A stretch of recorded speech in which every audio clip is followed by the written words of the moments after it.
महात्मा उपासक डॉक्टर सोहनराज तातेड़ पुनरुत्थान और आत्मविज्ञान के बाद अब ला रहे हैं सनातन सत्य, जैसी दृष्टि वैसी सृष्टि, कुदरत, कुदरती रचना एवं कुदरत के कानून से शाश्वत सुख की प्राप्ति। लॉगिन करें www.drsohanrajtated.com, YouTube channel doctor Sohanraj Tated, Play Store से डाउनलोड करें mobile app doctor Sohanraj Tated. ओम ह्रीं नमो अरहन्ताणम्, ओम ह्रीं नमो सिद्धाणम्, ओम ह्रीं नमो आयर्याणम्, ओम ह्रीं नमो उवज्जायाणम्, ओम ह्रीं नमो लोये सव साहुणम्, ऐसो पंच नमोकारो सर्व पावपनाशनो मंगलाणं च सव्वे सिंह पडमं हवै मंगलं, पडमं हवै मंगलं। ओम नमो भगवते वासुदेवाय, ओम नमः शिवाय। जय सच्चिदानंद। भाइयों और बहनों, मातृशक्ति को नमन। आज का हमारा बहुत सुंदर विषय, जैसा भाव वैसा भव। भाव करने में हम स्वतंत्र हैं, क्योंकि भाव चेतना की सत्ता है।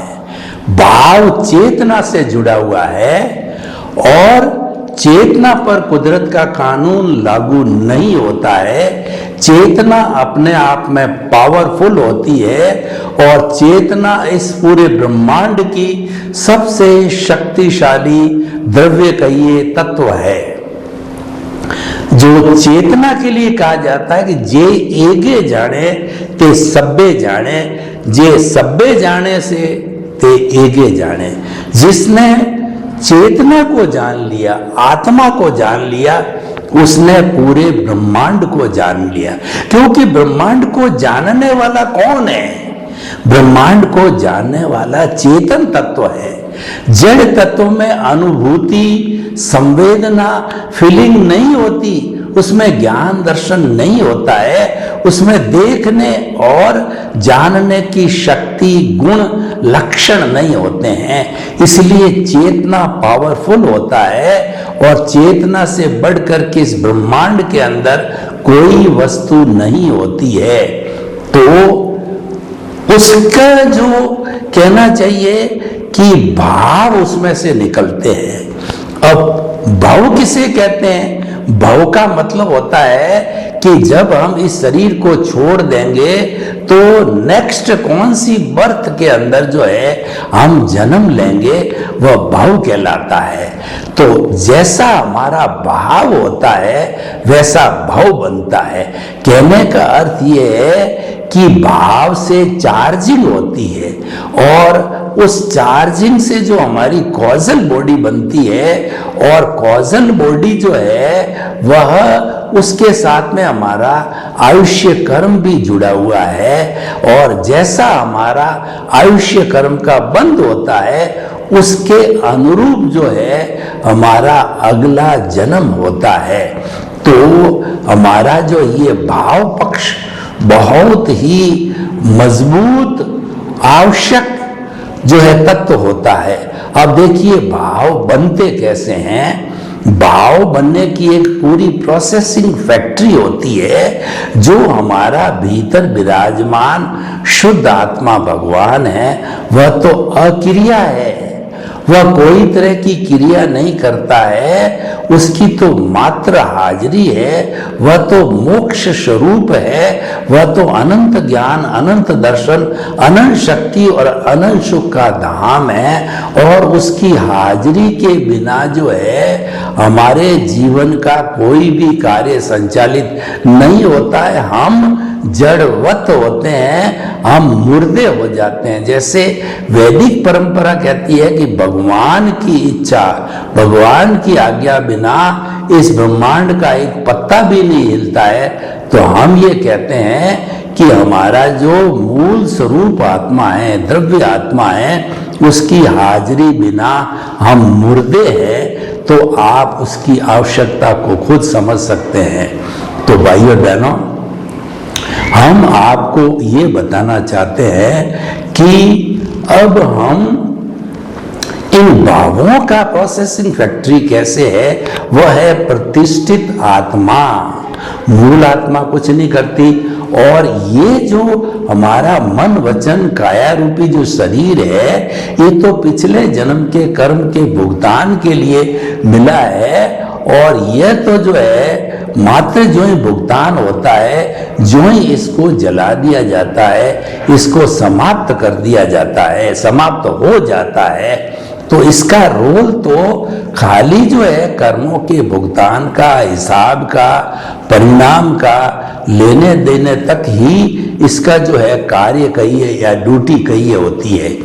तो सारा काम जितना भी पुरुषार्थ मात्र जो पुरुषार्थ का डंका बजता है, हर व्यक्ति कहता है कि पुरुषार्थ करना चाहिए, पुरुषार्थ करने से ही हमारी तरक्की होती है। तो जितना भी पुरुषार्थ है वह पुरुषार्थ प्रतिष्ठित आत्मा से होता है। और हमने अध्यात्म विज्ञान के अंदर सनातन सत्य में पुरुषार्थ को दो भागों में बांटा है। एक तो रिलेटिव पुरुषार्थ जो कि टेम्परेरी है, जो कि नाशवान है, जो कि मन वचन काया से जुड़ा हुआ है, जो कि भुगतान से जुड़ा हुआ है, वह हमारा रिलेटिव पुरुषार्थ है। और एक हमारा रियल पुरुषार्थ जिसकी हम बात कर रहे हैं, भाव है, वह हमारा रियल पुरुषार्थ है। अगर वह रियल पुरुषार्थ, अगर वह जो देहाध्यास से जुड़ जाता है तो वह संसार में भ्रमण कराता है, और वही जो है पुरुषार्थ अगर प्रज्ञा से जुड़ जाता है, चेतन तत्व से जुड़ जाता है, तो वो मुक्ति की ओर ले जाता है। तो हमें ये तय करना होता है कि हम भाव कैसे डालें। देखिए, मैं आपको भाव डालने का एक जो है उदाहरण देता हूँ। एक किसान है, उसके बहुत बड़ा खेत है, अच्छी, और उसमें खरीफ की फसल होती है, क्योंकि पानी खारा है, रबी की फसल नहीं होती है, खारे पानी से फसल नहीं उगती है। जो बरसात का पानी आता है उसमें उसकी फसल होती है। तो बरसात के पहले उसने अपनी जमीन को बहुत उपजाऊ बनाया, समतल किया, और जोरदार बरसात हुई, तब वो चिंतन करने लगा कि अब पूरे खेत में मुझे बीज बोना चाहिए। तो वो खुशी खुशी अपने हाथ में 2 बीजों की पोटली लेकर के गया। खरीफ के अंदर क्या होता है कि जैसे राजस्थान का उदाहरण ले, तो यहाँ की जो खरीफ है, उस खरीफ के अंदर जो फूड ग्रेन है, बाजरा ज्यादा उगाया जाता है, और एक कठोल बोला जाता है, जो कि मूंग है, मोठ है, ग्वार है, तिल है, और कागड़ी के बीज है, मतीरे के बीज है, इन सब का मिक्सचर होता है जिसको कठोल बोलते हैं। तो वह बोया जाता है। वो दोनों पोटली लेकर के और रवाना हुआ, और रास्ते भर वो चिंतन करता रहा कि मुझे जो है बाजरा बोना चाहिए या मिक्सचर बोना चाहिए। अंत समय तक भी वह कोई निर्णय नहीं कर पाया। तो निर्णय नहीं कर पाने के बाद में जब वो खेत को जो है जोतने लग गया, बीज डालने की स्थिति आई, तो उसने जो मिक्सचर था वो डाल दिया, और सारे खेत के अंदर बीज डाल करके, और वह उसने अपना काम कर लिया। अब ये जो है भाव डालने के समान है। When you have entered the seed, you are supposed to have the fruits or the consequences to according to the seeds. The fruit will be according to the seeds. अब वो चिंतन करता है कि मेरे तो बड़ा परिवार है, और हमारा फूड ग्रेन जो बाजरा है उसके अंदर हम कई तरह के प्रोडक्ट बनाते हैं, और वो देशी बाजरा होता है, वो खाने में मीठा होता है। अगर वो मैं बोता तो 12 महीने प्रिजर्व कर लेता, मुझे मार्केट से जो है वो बाजरा में परचेज भी करता तो घर जैसा बाजरा नहीं मिलेगा। तो यूं चिंतन करते करते वो सोचने लग गया, पर नाउ नथिंग कैन हैपन। अब पछताए क्या होते जब चिड़िया चुग गई खेत। आपने भाव डाल दिए, अब तो उसके अनुरूप ही आपको भाव मिलेगा।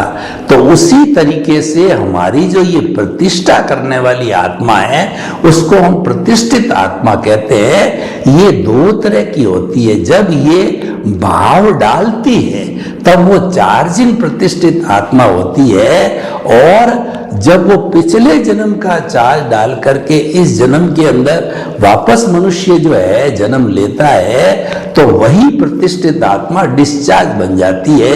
इसके दोनों रूप साथ चलते हैं, जो है चार्जिंग भी होती रहती है और डिस्चार्ज भी होता रहता है। डिस्चार्ज होता है वो तो पिछले जन्म का चार्ज होता है, और इस जन्म का जो चार्ज होता है वो अगले जन्म में जाकर के और हमको रिजल्ट देगा। तो इस तरीके से चार्ज डिस्चार्ज इसका चलता रहता है। तो डिस्चार्ज के अंदर तो कुछ करना ही नहीं होता है, वो तो मैकेनिकल मोड से चलता है, और वो तो उदय और प्रारब्ध से चलता है। उसका सारा नियंत्रण कुदरत के हाथ होता है। जब हमारा पिछले जन्म का आयुष्य समाप्त होता है, यानी जब हमारी आंसर शीट पूरी हो जाती है, वो हम कुदरत को सौंप देते हैं और फिर हम मर जाते हैं। तो कुदरत हमको जन्म दे करके इस जन्म में लाती है, और हमारा जो कॉजल बॉडी है जो आंसर शीट को वो खोलती है, और उसके अनुसार हमको जो है वह जो है वो पनिशमेंट और अवार्ड देती है। यानी हमारा उदय और प्रारब्ध, पुण्योदय पापोदय के अनुसार जो है हमारे को रिजल्ट मिलता है, वो सब कुदरत देती है। हम तो कुदरत के we are the guest, sufferer and user of this nature, we are not the owner of the nature. इसलिए मनुष्य को जन्म जन्मांतर तक अकर्ता बनना चाहिए, और उसको हमेशा चिंतन करना चाहिए कि संसार का कोई भी प्राणी जो है कर्ता हो नहीं सकता। कुदरत ने किसी को कर्ता बनने की न तो पावर दी है, न पावर ऑफ अटॉर्नी दी है। हर व्यक्ति निमित्त है। जब हम अपने आप को, हर प्राणी को निमित्त मानेंगे तो निर्दोष अकर्ता और शुद्ध आत्मा की भावना अपने आप जो है वह पैदा हो जाएगी। तो देखिए कि इस तरीके से ये हमारे भाव है, प्रोसेसिंग फैक्ट्री जो है वह उसके द्वारा डाले जाते हैं। और वो भाव डालने की जो लाइव प्रतिष्ठित आत्मा है, क्यों डिस्चार्ज तो मैंने बता दिया, वो तो कुछ नहीं, ऑटो मोड है, अपने आप चलता रहता है। और जो लाइव है उस प्रोसेसिंग फैक्ट्री के अंदर जो है वो हमारा मन बुद्धि चित्त अहंकार एक जो है अंतःकरण बनता है, वह प्रोसेसिंग फैक्ट्री होती है। उस प्रोसेसिंग फैक्ट्री के द्वारा ही भाव डाले जाते हैं, और भाव डालने के लिए पिछले जन्म का हमारा जो ज्ञान दर्शन का डेवलपमेंट, इस जन्म का ज्ञान दर्शन, हमारा इंटरेस्ट, हमारा इंटेंशन, और जो संजोग हमको प्रकृति देती है, क्योंकि संजोग के बिना कोई कार्य नहीं होता है। जड़ का जितना भी कार्य होता है वो संजोग द्रव्य क्षेत्र काल भाव के अधीन ही होता है। इन चारों में से कोई मिसिंग हो तो दुनिया की कोई, चाहे छोटी हो चाहे बड़ी हो, कोई भी एक्टिविटी संपन्न नहीं होती है।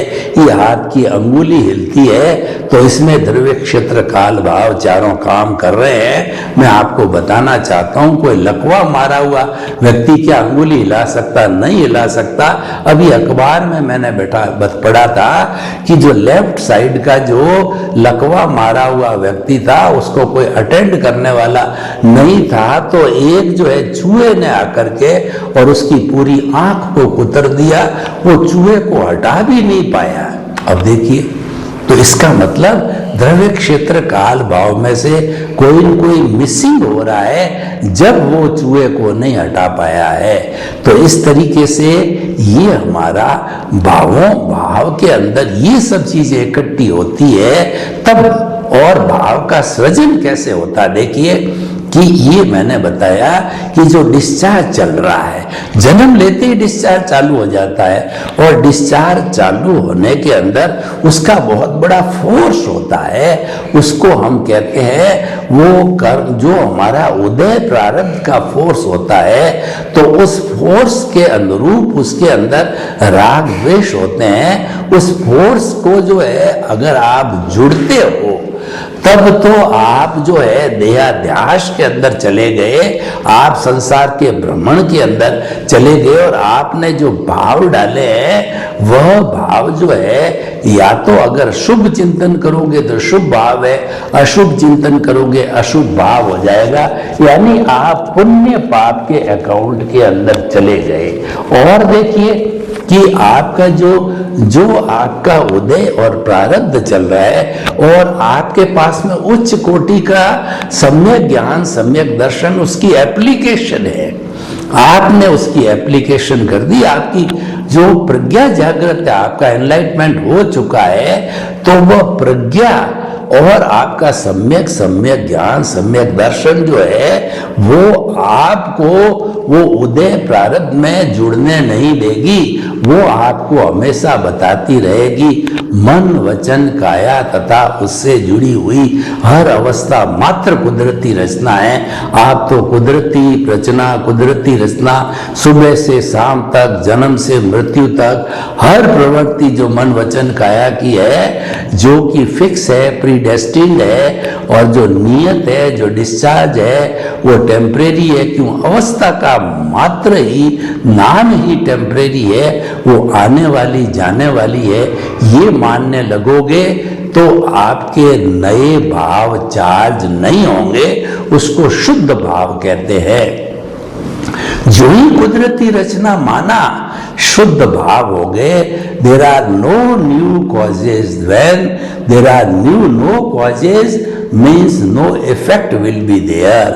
आपकी कॉजल बॉडी नहीं बनेगी और आप ऐसा विदेह बन के कर सकते हो। राजा जनक जो है वो मिथिला के राजा थे, सीता के पिता थे, वो जो है विदेह थे। विदेह का अर्थ क्या मतलब? वो मन वचन काया तथा उससे जुड़ी हुई हर अवस्था मात्र को कुदरती रचना मानते और अपने केंद्र के अंदर मन वचन काया कुदरती रचना से मुक्त ऐसा मैं शुद्ध आत्मा हूं।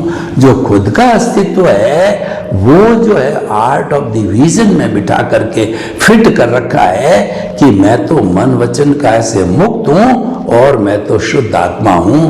तो ऐसा चिंतन करने वाले के सम्यक ज्ञान, सम्यक दर्शन बहुत ज्यादा स्ट्रांग होते हैं और वो नए भाव नहीं पढ़ने देता है।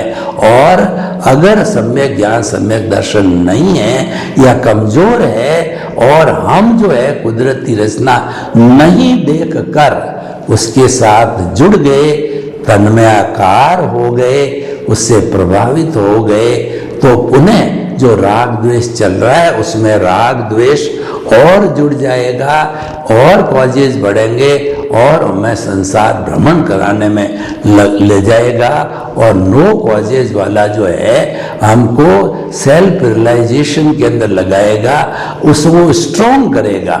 उसको स्ट्रॉन्ग करने से ही हमारा अज्ञानता समाप्त होती रहेगी और हम जल्दी से जल्दी मुक्ति को जाएंगे। मुक्ति को जाने से रोकने वाला अज्ञान है और वही प्रतिष्ठित आत्मा है। उस प्रतिष्ठित आत्मा को शून्य करना है। इसका मतलब यह है कि कॉजेज पढ़ने नहीं देने हैं। No causes, no causes, no causes का अर्थ यह हो गया प्रतिष्ठित आत्मा धीरे धीरे समाप्त हो रही है, क्योंकि जो पुराना हमारा स्टॉक है उसका डिस्चार्ज तो चल ही रहा है। हम नया चार्ज नहीं कर रहे हैं, उसका डिस्चार्ज तो चल ही रहा है। वो उसका डिस्चार्ज है निर्जरा कहलाती है। और जो चार्ज नहीं कर रहे हैं वो भगवान ने बताया कि वो आपका संवर है। नए भाव नहीं डालना आपका संवर है। कुदरती रचना देखना आपका संवर है।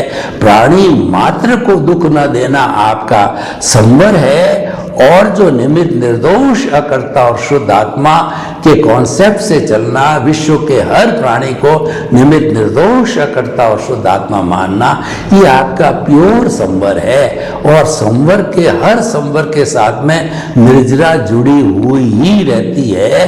तो हमने तो क्या किया है कि ये दृष्टि विज्ञान बनाया है। जो हमारा भाव का जो सिद्धांत है, ये आर्ट ऑफ द विजन पे जो आधारित है। अब मैं भाव की ज्यादा बात क्यों नहीं कर रहा हूं? अगर आपके भाव नहीं पड़ रहे हैं तो इसका मतलब अगला भाव तो मनुष्य का ही होगा।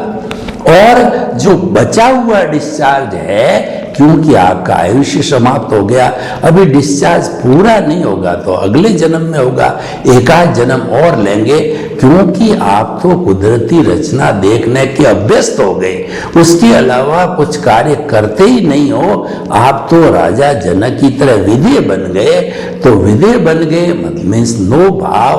और जो कोई भी थोड़ा बहुत जो भाव गिर रहे हैं, जो पुण्य का अर्जन हो रहा है, वो पुण्य मोक्ष के लायक और सहायक, क्योंकि वो शुद्ध है। वह पुण्य पाप से जुड़ा हुआ नहीं है, क्योंकि उसके अंदर राग द्वेष नहीं है। और मात्र जो है उसके अंदर ज्ञाता दृष्टा भेद विज्ञान जुदापन की जागृति होने के कारण जो है वो मोक्ष के लायक और सहायक जो है आपके भाव गिरेंगे, जो कि आपका पुण्य होता है। तो कहने का अर्थ हमें आपको ये कहना चाहते हैं कि हमारा सारा जो कार्य होता है, जो खास तौर से आज के टॉपिक भाव पे है, तो हम तो सब भीतरी जगत के अंदर हमारा जो आर्ट ऑफ द विजन है, जो कि हमने केंद्र के अंदर जो है मन वचन काया कुदरती रचना से मुक्त, ऐसा मैं शुद्ध आत्मा हूं, जो हमने आज्ञा चक्र के ऊपर, पिनियल ग्रंथि के ऊपर और जो हमने दर्शन केंद्र के ऊपर जो हमने स्थापित किया है, वह मन वचन काया से मुक्त, ऐसा मैं शुद्ध आत्मा हूं, उसको स्थापित किया है। तो वह तो हमारा एक आदर्श है, वो हमने स्थापित कर लिया। और वो हमारा सम्यक ज्ञान सम्यक दर्शन को डेवलप करता रहे, कि वो एनर्जाइजर है। एनर्जाइजर को हमने स्थापित किया तो वो एनर्जी देता रहेगा। और देखिए एक बात हम आपको और बताते हैं कि जब ये भाव कब नहीं गिरेंगे, जब राग द्वेष नहीं होगा। राग द्वेष कब नहीं रहेगा? जबकि आप अकर्ता बन गए, जब आपको ज्ञानी पुरुष ने या सदगुरु ने उनकी कृपा से, निमित्त से, उनके पुण्योदय से, आपके पुण्यों से जो ज्ञान संप्रेषित किया, तो उन्होंने आपके जो अनंतानुबंधी कषाय दर्शन मोहनी है उसको भस्मीभूत किया। और शेष जो है अप्रत्याख्यानी प्रत्याख्यानी स्वंजलन, इतने दर्शन मोहनीय डाइल्यूट कहिए, हल्के कहिए, वो बचे रह गए। तो एज गुड एज डिस्चार्ज है, वो एक क्षण के अंदर जो है आपने बांधा, दूसरे क्षण में भोगा और तीसरे क्षण में वो विलय हो गया, जिसको इरियापति कर्म कहा जाता है, वो बचता है। हम ये नहीं कहते हैं कि बंद नहीं होता है, वो तो जब मन वचन काया है तो बंद जरूर होगा, पर वो इरियापतिक बंद होता है, क्योंकि आपके पास के अंदर जो है सम्यक ज्ञान सम्यक दर्शन है। तो इस कारण से ऐसा होता है, आपके नए भाव नहीं पड़ रहे हैं। तो हम ये भाव की बात कह रहे थे। और कोई भी जो भाव डालता है तो ये मन बुद्धि चित्त अहंकार से जो है वो भाव बन करके स्पी और वो कोट होता है। जो ही हमारा भाव चार्ज हुआ उसके ऊपर कोट लगा। चार्ज के पहले तो जो परमाणु होते हैं वो शुद्ध परमाणु होते हैं, और उसके ऊपर कोट लगने पर वो कर्म बन गए, तो वो भाव कर्म कहलाते हैं। वही भाव कर्म स्टोर होते होते कॉजल बॉडी हो जाती है, जिसको कि गीता की भाषा में संचित कर्म कहते हैं, और हम कॉजेज डालते हैं, वो क्रियमाण कर्म कहलाते हैं। स्टोर होते होते होते कॉजल बॉडी में संचित कहलाते हैं, और नेक्स्ट बर्थ में जो डिस्चार्ज होता है उदय और प्रारब्ध होता है वो प्रारब्ध कहलाता है। उदय प्रारब्ध हम इसीलिए बोलते हैं, कोई उदय कहता है कोई प्रारब्ध कहता है, ये तीनों तरह के कर्म इसके अंदर आ गया। और अगर हम जैन दर्शन की भाषा में बात करें तो जो कॉजेस डाले जाते हैं वो हमारा भाव कर्म है, और ज्यों ज्यों वो संचय होकर के कॉजल बॉडी बनता है, वो संचय स्टोरेज होता है, वो कर्म शरीर कहलाता है, वो हमारी कॉजल बॉडी है। और जब कोई प्राणी की डेथ हो जाती है तो वो भाव कर्म, वो कॉजल बनी जो कोटेड कर्म होते हैं, वो नेक्स्ट बर्थ में द्रव्य कर्म 8 तरह के 148 तरीके के कर्म थे, जिसका कि उदय और प्रारब्ध होता रहता है। तो उस उदय और प्रारब्ध जो मैकेनिकल मोड है, वही प्रतिष्ठित आत्मा जो डिस्चार्ज बन गई उदय और प्रारब्ध करा रही है, तो वह उसके अनुरूप जो है वो डिस्चार्ज होता रहता है। तो पुरुषार्थ मात्र जो है वो हमारी प्रतिष्ठित आत्मा का अंग होता है, और भाव उसी का सब्जेक्ट होता है, और जैसे भाव बनते हैं उसी के अनुसार नेक्स्ट बनता है, उसको भव कहते हैं। सर्वे भवन्तु सुखिनः सर्वे सन्तु निरामया, लोक के सब जीवों को सुख मिले, शांति मिले, आनंद मिले, प्रेम मिले, सौहार्द मिले, और सबके प्रति मंगल भावना है कि सबका उदय हो, सबका कल्याण हो, सभी सुखी हो, आपके प्रति मंगल। महात्मा उपासक डॉक्टर सोहनराज तातेड़ पुनरुत्थान और आत्मविज्ञान के बाद अब ला रहे हैं सनातन सत्य, जैसी दृष्टि वैसी सृष्टि, कुदरत कुदरती रचना एवं कुदरत के कानून से शाश्वत सुख की प्राप्ति। लॉग इन करें www.drsohanrajtated.com, YouTube channel doctor Sohanraj Tated, Play Store से डाउनलोड करें mobile app doctor Sohanraj Tated.